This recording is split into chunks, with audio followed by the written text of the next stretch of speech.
नामदेव जी रोज जाते थे विठल का दर्शन करने और रोज प्रार्थना करते, मेरी मैया रोज भोजन बनाती है, आप कभी पाने के लिए आओ ना ठाकुर जी।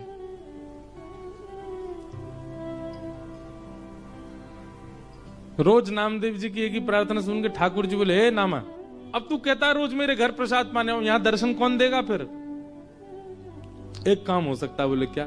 तू मेरी जगह खड़ा हो जा तो मैं जाऊं प्रसाद पाने।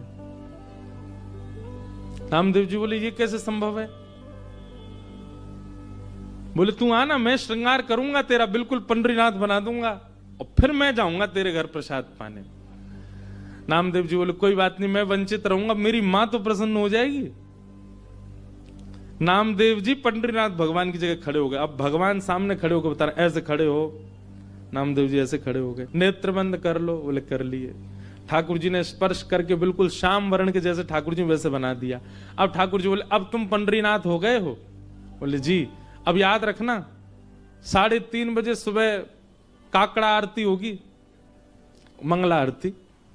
और काकड़ा आरती में ये पुजारी लोग बिल्कुल विचार नहीं करेंगे, ठंडे जल से नवाएंगे, ठिठरना नहीं। उसके बाद तुमको दूध से नवाएंगे, ठिठरना नहीं।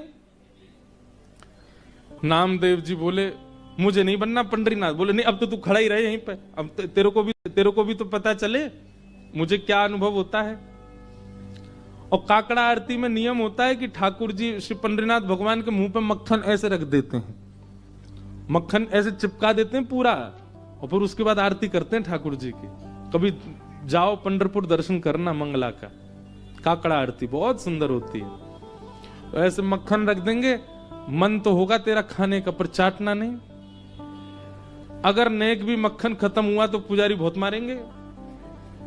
मैं कुछ नहीं करता, मैं केवल चुपचाप खड़ा रहता हूं।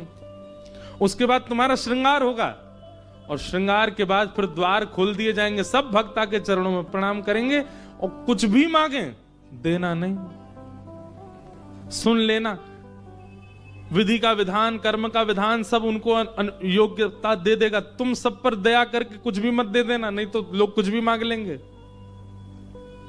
अब खड़े रहो, मैं जा रहा हूं। और अर्धरात्रि में श्री पंडरीनाथ भगवान नामदेव जी के घर गए। द्वार जाकर के खट खोलो। जैसे ही द्वार खोला माने, आहा, जैसे ही द्वार पर पंडरीनाथ भगवान को देखा, नामदेव जी की माता जी तो आनंदित हो गई, चरणों में गिर पड़ी। ठाकुर जी बोले, मैया जल्दी पवाओ, भूख लगी मुझे। ये पुजारी लोग एक ही चीज खवा, पूरन पोली खवाते रहते हैं।